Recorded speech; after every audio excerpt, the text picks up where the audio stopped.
Hello students, चलिए आज हम फिर से मिले हैं और एक नई स्टोरी के साथ। और आज की हमारी स्टोरी का नाम क्या है? एक टुकड़ा गायब। मतलब यहाँ पे एक ऐसी स्टोरी है जिसमें किसी चीज़ का एक टुकड़ा गायब है। अब वो कौन सी चीज़ है, जैसे जैसे हम आगे बढ़ेंगे हमें उसके बारे में पता चल जाएगा। चलिए फटाफट से आगे बढ़ते हैं। और ये इस स्टोरी के जो लेखक हैं उनका नाम क्या है? Julia Donaldson.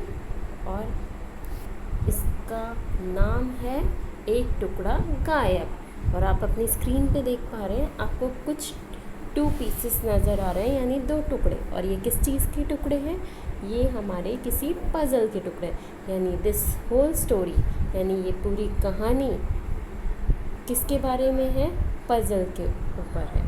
चलिए बढ़ते हैं। तो यहाँ पे हमारी जो स्टोरी है, इसमें जो मेन कैरेक्टर्स हैं वो बेसिकली 2 लोग हैं, और एक और मेन कैरेक्टर है जो हमारी इस पूरी स्टोरी का हीरो है। तो एक कैरेक्टर है यहाँ पे, एक दादाजी हैं और एक बच्ची है जिसका नाम जैन है। और जो हमारी पूरी स्टोरी का हीरो है वो है एक पज़ल जिसके ऊपर ये बेस्ड है। तो यहाँ पे जो हमारे दादाजी हैं उनको बहुत पसंद है पज़ल्स को सॉल्व करना, और ये जो उनकी पोती है वो हमेशा उस चीज़ में उनका साथ देती है। तो चलिए हम बढ़ते हैं बिना टाइम वेस्ट करते हुए। दादाजी को चित्रखंड पहेली पसंद है। चित्रखंड बोले तो पज़ल्स। इस पहेली में किसी चित्र के टुकड़ों को जोड़कर उसे पूर्ण किया जाता है। मतलब पज़ल्स है जिसमें हम पीसेस को जोड़ते हैं और हमारी स्टोरी पूरी हो जाती है। अब यहाँ पे जो बच्ची है, यानी जो जैन है, वो बोल रही है, मैं जब भी अपने दादाजी के घर पर जाती हूँ तो हम दोनों मिलकर एक पहेली को हल कर लेते हैं। पिछले हफ्ते हमने पहेली को हल करके एक घोड़ा बनाया था। मतलब पिछले लास्ट टाइम जब उसने अपने दादाजी को विज़िट किया था तो उन दोनों ने मिलकर एक स्टोरी, एक पज़ल सॉल्व किया था। और वो पज़ल की जो पिक्चर थी वो एक हॉर्स की थी। और पज़ल बनाने के बाद जैन ने अपने दादाजी को बोला था, देखिए दादाजी, ये घोड़ा कितना ब्यूटीफुल है, कितना सुंदर है ना। मैंने जवाब नहीं दिया, मुझे घोड़ों से डर लगता है। सॉरी, इस स्टोरी में दादाजी ने जैन को बोला था कि ये घोड़ा कितना सुंदर है, लेकिन जैन ने यहाँ पे जवाब नहीं दिया। क्यों जवाब नहीं दिया? क्योंकि उसे घोड़ों से डर लगता था। और क्या डर लगता था कि कहीं वो उसे काट ना ले और कहीं उसे पीछे से लात ना मार दे। लेकिन क्या ऐसा कभी होता है कि पज़ल में से रियल घोड़ा निकल जाए? लेकिन हमारी स्टोरी कुछ ट्रिकी है। यहाँ हमारा रियल घोड़ा आने वाला है। तो यहाँ पे जैन का डर फालतू नहीं है, हो सकता है उसको घोड़ा मिल जाए। चलिए आगे बढ़ते हैं। हम दोनों मतलब जैन और उसके दादाजी पहेली हल करते करते चित्र को देख रहे थे। उसमें एक पुराने मकान के बाहर एक घोड़ा खड़ा था। तो आप अपनी इस इमेज में यहाँ पे देख सकते हैं। यहाँ पे एक घर है पुराना सा और उसके नीचे एक घोड़ा है। ये वाली पज़ल को अभी जैन और उसके दादाजी सॉल्व करें। उसमें एक पुराने मकान के बाहर एक घोड़ा खड़ा था। उस मकान की खिड़कियाँ बहुत ऊंची थी। तो आप देख पा रहे हैं ऊंची ऊंची खिड़कियाँ यहाँ पे। Very good. दादाजी ने कहा कि यह मकान तो दिखने में वैसा ही है जिसमें मेरे दादाजी रहा करते थे। वाओ, यानी दादाजी के भी दादाजी हुआ करते थे और जो ऐसे मकान में रहा करते थे। चलिए आगे बढ़ते हैं। हमने पहेली को लगभग पूरा कर दिया था। अब दादाजी ने बोला कि हमारी पहेली लगभग पूरी हो गई, बस इसमें एक चीज़ मिसिंग है। और वो क्या है? एक इसका पीस मुझे मेज़ के नीचे। अब यहाँ पे कौन बोल रहा है? जैन को एक मेज़ के नीचे टुकड़ा मिला, लेकिन वो किस कलर का था? रेड कलर का। वह दिखने में दादाजी के गलीचे की तरह लाल रंग का था और बहुत बड़ा भी था वो टुकड़ा। यानी वो टुकड़ा जैन को समझ में आ रहा था कि जो दादाजी पज़ल बना रहे हैं उसका नहीं है। यह यहाँ नहीं आएगा, मैंने कहा। मैंने पहेली की खाली जगह पर अपनी उंगली रखी थी। जैन को समझ में आया कि ये टुकड़ा तो बहुत बड़ा है, और जहाँ पे स्पेस था ना, देखिए इस इमेज में आपको दिखाई देगा, नेक्स्ट इमेज में कि जैन ने ये नीचे पज़ल है और यहाँ पे एक छोटा सा खाली स्पेस है, उस पर उसने अपनी फिंगर रखी हुई है। तो वहाँ पे उसने फिंगर रखते हुए सोचा दिमाग में कि ये जो टुकड़ा है ये तो बहुत ही छोटा है, तो ये यहाँ पे नहीं आ पाएगा। मतलब अब जैसे ही उसने उस खाली जगह पे उंगली रखी तो फिर कुछ अजीब सा हुआ। मैंने अपनी उंगली के नीचे करने वालों को महसूस किया और पूरा कमरा गोल गोल घूमने लगा। ये कौन बोल रहा है? ये जैन बोल रही है कि जैसे उसने उस खाली जगह पे अपनी फिंगर रखी तो उसके नीचे ब्लैक ब्लैक उसको, यानी ब्लैक ब्लैक नहीं, बाल उसको, बाल जैसे सॉफ्ट मुलायम बाल होते हैं वैसा वैसा उसको फील होने लगा और उसका पूरा कमरा घूमने लगा और जैन को चक्कर भी आने लगे और उसने अपनी आंखें बंद कर ली। बिकॉज चक्कर आते तो हम लोग क्या करते हैं, हम लोग आंखें बंद कर लेते हैं। जैसे ही उसने अपनी आंखें खोली तो उसे सामने वो ही घर दिखाई दे रहा था जो वो पज़ल में सॉल्व कर रहे थे। और उसने सोचा अरे ये तो वैसा ही घर है जैसा हम सॉल्व कर रहे थे। अब उसको समझ में ही नहीं आ रहा था, मैं तो पहेली सॉल्व कर दी, ये हो क्या रहा है। फिर थोड़ी देर बाद उसने क्या पाया कि उसके जो हाथ जो बालों को महसूस कर रहे थे वो बाल किसके थे, वो किसी घोड़े की गर्दन के बाल थे और वो जो जैन थी वो किसी घोड़े के ऊपर बैठी हुई थी। अब वो और ज़्यादा कंफ्यूज हो रही कि मुझे कुछ समझ में ही नहीं आ रहा कि ये हो क्या रहा है। फिर उसने अपना सिर झुकाया और फिर उसको दिखाई दी एक लेडी जिसकी जो ड्रेस थी बहुत अजीब सी थी और वह बहुत गुस्से में भी दिखाई दे रही थी उसे। उसने उसे ज़ोर से बोला जैन। क्या? जैन तो नहीं बोलेगी बिकॉज़ वो उसका नाम नहीं जानती, तो वो क्या बोली, घोड़े से उतरो। वो घबराई हुई बच्ची थी, वो जल्दी से घोड़े से उतर गई। उसने सोचा कि ये कोई लड़का है। उसने बोला कि तुम यहाँ जो घोड़ों की धुलाई करने वाले, जो घुड़शाला में सफाई करने वाले लड़के होते हैं ना, वही हो ना तुम, तो तुम मेरे साथ आओ और मेरे पास जो घोड़े हैं उनकी सफाई करो। अब जैन मन ही मन सोचने लगी ये कैसी बेवकूफ़ औरत है, क्या मैं इसको घोड़े की सफाई करने वाली लड़का दिखाई दे रहा हूँ क्या? मैं तो एक लड़की हूँ। पता नहीं कैसे सोच रही है ये मुझे।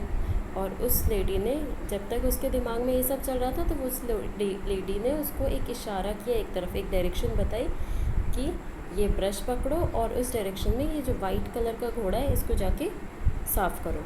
अब आपको तो पता ही है जैन को क्या हो रहा था, घोड़े से बहुत डर लगता था, लेकिन वो उस औरत से उससे ज़्यादा डर रही थी, तो उसने कुछ नहीं बोला। उसने ब्रश ले लिया और काम करने लगी। ठीक है, उस औरत ने बोला कि मैं जल्दी वापस आ जाऊँगी, काम कंप्लीट हो जाना चाहिए। अब उसको डर के मारे उसने ब्रश लिया, किसने? जैन ने, और उसको साफ़ करने लगी। घोड़े ने उसको ना कुछ मारा और ना उसको काटा और वो शांत खड़ा रहा। तो उसका जो डर था ना वो ख़त्म हो गया इससे। अब मुझे पहले जितना डर तो नहीं लग रहा था, लेकिन अभी भी वो घबराई हुई थी कि मैं कहाँ आ गई, मैं तो कहाँ दादाजी के साथ पहेली सॉल्व कर रही थी, मैं पहुँच कहाँ गई हूँ। फिर थोड़ी देर बाद जो वो लेडी थी वो वापस आई और उस लेडी ने उसको बोला जैन को कि चलो अंदर, तुमने काम कर लिया, अब आफ्टरनून था तो चलो थोड़ा सा लंच कर लो। वो जैसे ही उसको लंच की तरफ लेके जा रही थी, मतलब लंच के लिए लेके जा रही थी, तो वो किचन में से होते हुए गई और उसने देखा कि उस किचन में से वो जो किचन थी वो कोई पुराने ज़माने की किचन थी और उसने उसके हाथ में जैन को रोटी और पनीर दे दिया कि लो ये खाओ। रसोई घर के दरवाजे पर एक गोल कुंडी लगी थी। उस औरत ने उस कुंडी को घुमाया और वो दरवाज़ा खुल गया।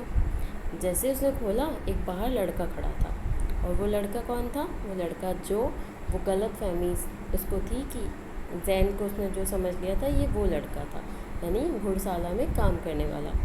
औरत ने पहले उस लड़के को देखा, फिर उसने जैन को देखा।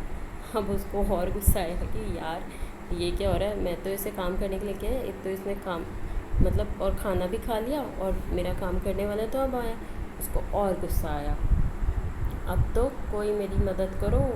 कौन बोल रहा है? जैन डर गई वो बहुत तेज़ और वो डर के मारे रसोई घर से बाहर भागी और फटाफट सीढ़ियाँ चढ़ने लगी और उसको ये महसूस हो रहा था कि पीछे उसके वही लेडीज़ आ रही है। वो कैसे फील हो रहा था? उसको सीढ़ियों पे आवाज़ आ रही थी।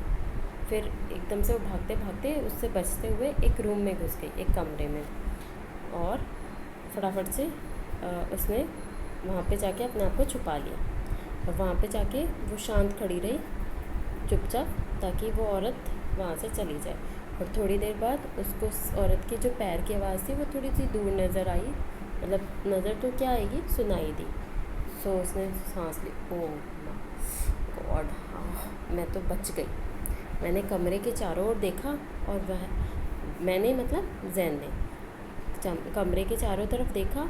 वहाँ एक पलंग था जिसके चारों ओर कर्टेंस लगे हुए थे, पर्दे लगे हुए थे। वहाँ उस कर्टेन में से अचानक एक आवाज़ आई, हेलो, और किसी ने उसकी तरफ हाथ बढ़ाया।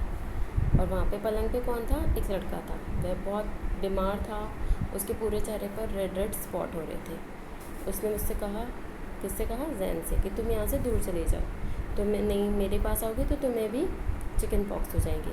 तो जैन ने बोला, मुझे नहीं होंगे, बिकॉज़ मेरे को एक बार हो चुके हैं, और हम लोगों को पता है चिकन पॉक्स जब एक बार हो जाता है तो वो नहीं होता दोबारा मोस्टली, ठीक है। लड़के ने कहा, अच्छा नहीं होगा, अब मैं अकेले बैठे बैठे यहाँ बोर हो गया हूँ, क्योंकि अब वो अकेले था तो अब वो कुछ कर भी नहीं सकता था। तो वो भी वहाँ पे बैठ के चित्रखंड यानी पहेली सॉल्व कर रहा था। उसने कहा कि मैंने इस पहेली को पूरा कर लिया है, लगभग, पूरा नहीं लगभग पूरा किया। वहाँ पे भी एक जो क्या था, टुकड़ा, वो मिसिंग था, जो हमारी स्टोरी का शीर्षक है, एक टुकड़ा गायब जो है।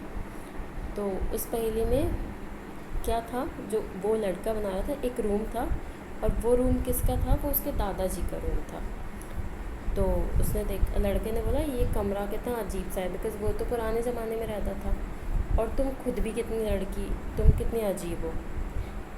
मैंने जो सोचा था, ये लड़का अजीब दिखता है, लेकिन मैंने उसे ऐसा कहा नहीं। ये चीज़ वही लड़की भी, यानी हमारी जैन भी सोच रही थी उस लड़के के बारे में। ठीक है, मैंने सोचा मैं उस लड़के की मदद करती हूँ। लेकिन आखिरी टुकड़ा पहेली की खाली जगह पर बैठ नहीं रहा था जो उसके पास था, और वो एक छोटा सा पीस था। और उसके पास, जैन के पास, हमारे एक रेड कलर का बड़ा पीस था। तो लड़के ने कहा, मुझे एक बड़े रेड कलर के टुकड़े की ज़रूरत है। लेकिन उसने कहा, लड़के ने, कि मेरे पास एक छोटा सा काला टुकड़ा ही बचा है, अब पता नहीं समझ में आ रहा कहाँ लगाऊँ। तो जैन के पास एक बड़ा टुकड़ा था रेड कलर का, उसने अपने पॉकेट में से निकाला, और ये वही टुकड़ा था जो उसको दादाजी की पहेली में नहीं एडजस्ट हो रहा था। उसने उससे कहा, बॉय से, कि चलो इसको यूज़ कर दो। मुझे फिर से उन कदमों की आवाज़ सुनाई दी, उन मतलब उस लेडीज़ के कदमों की। दरवाजे की कुंडी गोल घूमी, दरवाज़ा खुला, और वहाँ वही औरत खड़ी थी। ठहरो, मैंने कहा। अब उसने फटाफट से उस लड़के को बोला, अभी इस पीस को मत लगाओ, खाली जगह पे मत रखो। फिर उसने वापस से जो खाली जगह थी वहाँ पे अपनी फिंगर रखी, और फिर उसको थोड़ी देर बाद वो जो गलीचा होता है वो फील होने लगा, और लड़के का कमरा उसे गोल गोल घूमता नज़र आया। फिर से उसने अपनी आंखें बंद कर ली, और जैसे उसने वापस अपनी आंखें खोली तो वो अब कहाँ पहुँच गई थी, दादाजी के कमरे में। और वह जो वो पीस वहाँ से उस लड़के से लेके आई थी, वो वही पीस था जो उसके दादाजी को चाहिए था, काला छोटे रंग का पीस। उसने उस पीस को दादाजी की पहेली में एडजस्ट कर दिया, और वो पहेली पूरी हो गई, और दादाजी ने उसे शाबाशी दी, अरे वाह, ये तो पहेली पूरी हो गई, वाह, व्हाट अ इंटरेस्टिंग स्टोरी। एक छोटी सी पहेली के लिए वो पूरा मैजिक वर्ल्ड घूम के आ गई, है ना। बहुत मज़ेदार story. Thank you so much.